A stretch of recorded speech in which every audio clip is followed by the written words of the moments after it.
Hey, I just wanted to provide a quick video to share the shifts that will take place within week 13 of our foundational skills curriculum. The first one being with our manipulating syllables activity.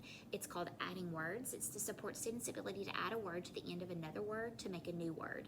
All words used are compound words. The directions read, say a word, the students will repeat that word. We will tell students to add a word to the end of the word said. Then the teacher and student will respond together to make a new word. So it'll look like this. The teacher will say, stop, and the students will repeat. And then the teacher will say, add watch to the end of stop. Together you'll say, stopwatch. Some scaffolding may be needed at the very beginning of this activity just to help them understand that expectation. So you might say, stop, and then the students would repeat, and then you would say, add watch to the end of stop. And then you could repeat those words in isolation. So you could say, we have stop and we have watch, and we put those together, it makes stopwatch. So that would just help them understand that expectation at the very beginning of this activity. Another activity that we'll be changing is our initial sound activity. It's called Same or Different. It's to support students' ability to recognize if the initial sounds of two words are the same or different. The directions read, tell the students to listen to two words.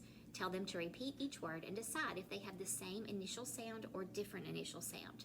If they have the same, they're going to show us the American Sign Language symbol for yes, and if they do not have the same initial sound, then we're going to have them show us the American Sign Language symbol for no. At the very beginning, we are going to provide scaffolding if that's something that is necessary.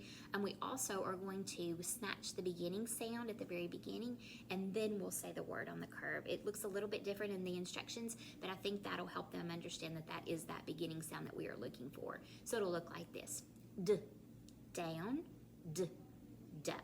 The students will repeat, and then they will show the American Sign Language symbol for yes, because down and duck have the same beginning sound. We will move on to another one.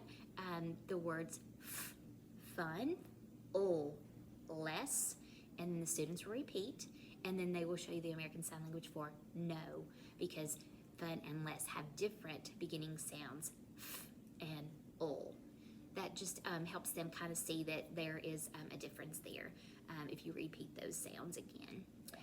With the final sounds, it's the same thing. We'll just be looking at that final sound, and the same sign language goes along with this. So it'll look like this. We'll do the word on the curve first, log, g, big, g. And then the students will repeat. And then they'll show us the American Sign Language for yes, because those two words do have the same ending sound. Then another one could look like this, hot, t, old, d.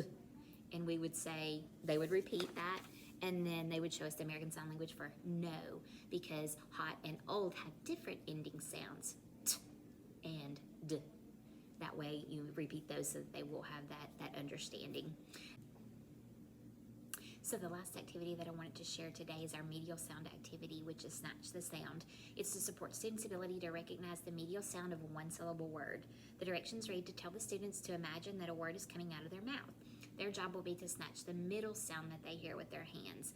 Of course, at the very beginning, this will be more difficult for our kiddos, and they'll definitely need some scaffolding. So it'll look like this as an example. So we'll have them say the word, or we'll say the word, and then they'll repeat that word. So we'll say bed, and then they'll repeat bed, and then we're going to segment those sounds so that they can hear that middle sound in isolation. So we're going to say b, e, d, and then we'll bring it back together, bed, and then they will repeat b, e, d, bed. Just making sure that we say the word at the very beginning and they repeat, and then we segment and then repeat that word again to bring it back together so that they understand that those sounds put together do make that word. So if you have any questions, let me know. I'll be happy to help in any way I can. Thank you.